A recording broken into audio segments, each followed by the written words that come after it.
I was expecting a slightly different audience, so I was going to be talking about fintech, which I think I'll be teaching my grandmother to suck eggs. So I'm probably going to take out a lot of that stuff. So I was asked to talk about fintech and why sportsmen who are considering a career after sport should take a closer look at fintech.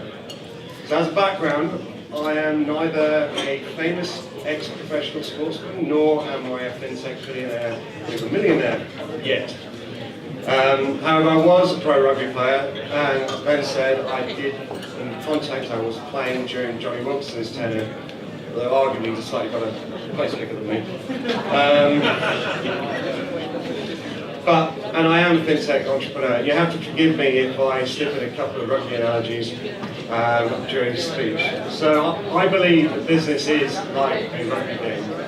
In fact, that it is frustrating and can be mentally and physically exhausting. You can feel like you played 80 to 90 minutes and you still have to drag your business inch by inch through extra time. In sport, you get accustomed to being given many inspirational speeches, and every now and then you get asked to attempt to give some yourself. I think one good example of such a speech was when Martin Johnson in the 2003 World Cup final, 40 seconds before they had won the game, Lawrence Delaley decided to give away a penalty right in front of the posts. Martin Johnson then had to regroup the team, put them into a team huddle, and Woodward came on from the sidelines. Allegedly, Wilkinson then left the huddle to go and practice kicking. Woodward then started to remonstrate with him that he had no time. But Wilkinson knew what he needed to do, probably ignored him and carried on practicing. So Woodward turned his attention onto the team and tried to give his 2 pennies worth. Johnson, probably in his defining moment, said, or turned round to him, and in any way that he could, said, "Not now, not your time." Turned around to the team and said, "If you dwell on the last 40 seconds for the rest of your life, we are going to lose this." And my point here is that when a professional sportsman comes to the end of their career, they have to look forward. They can't dwell on their past conquest. They can't dwell and think that that's going to make them. But they can use their past as a springboard and use their competencies and skills, which are transferable and uniquely useful for business, including fintech.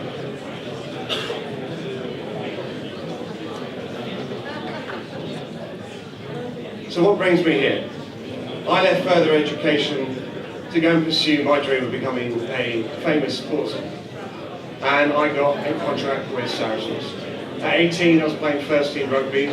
I progressed from the junior England team into the senior squad. Everything was going well, and then I got a debilitating illness.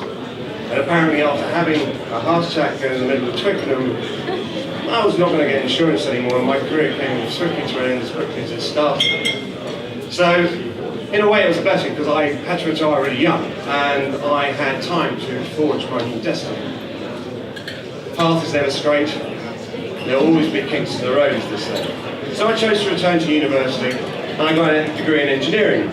Rather than going into engineering, I followed money, went into the city to service the enormous debts that I compiled while I was at uni, and wallowing in the excess and indulgence of the city, I made far more money than I deserved, and I spent every penny that came in.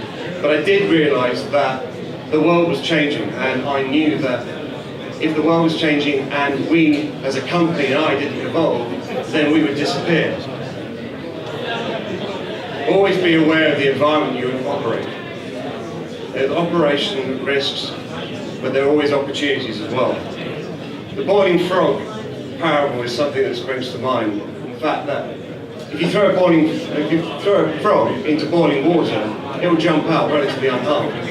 But if you put a frog into tepid water and heat the water slowly, it won't perceive the danger, it will die. Businesses are not perceiving the world's changing, and as all you guys know, they're not catching up, and you guys are. So for example, in 1998, we were told never to get into strangers' cars. Don't mean people from the internet. In 2017, we literally summon strangers from the internet and get into their cars.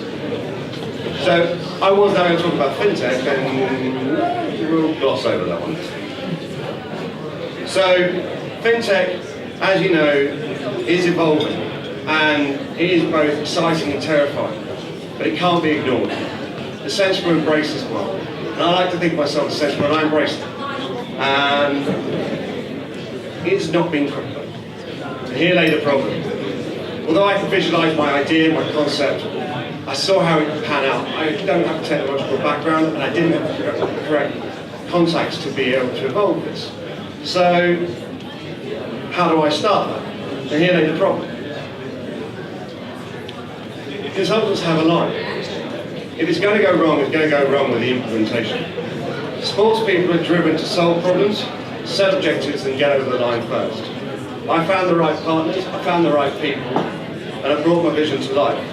Our company, Kalypton, is an innovative, regulation-driven, patented transaction processing platform which has unrivaled speed. We can transfer any asset on any device anywhere in the world immediately. But the competition, as you know, is pretty harsh. Billions of dollars have been invested into our main competitor, blockchain. This part probably not going to be that popular, but as we all know, there are many limitations to blockchain, and corporations are spending a huge amount of resources and time trying to solve those problems. What we do, and why we come to the table, why companies are interested in us, we can provide all those perceived benefits of blockchain, but we have none of its limitations. It sounds too good to be true, but we were part of the Federal Reserve Task Force for Faster Payment, who for 18 months with McKinsey did a study on 200 different entities and how to move money across the states. And according to the American banker, we came equal top. We then won the prestigious award for Dassault FinTech, in fact in this building, where we demonstrated our technology at running over 1 million transactions per second over 3 Amazon Web Services. But we're still waiting for that ultimate prize. Hence why I said earlier, yet.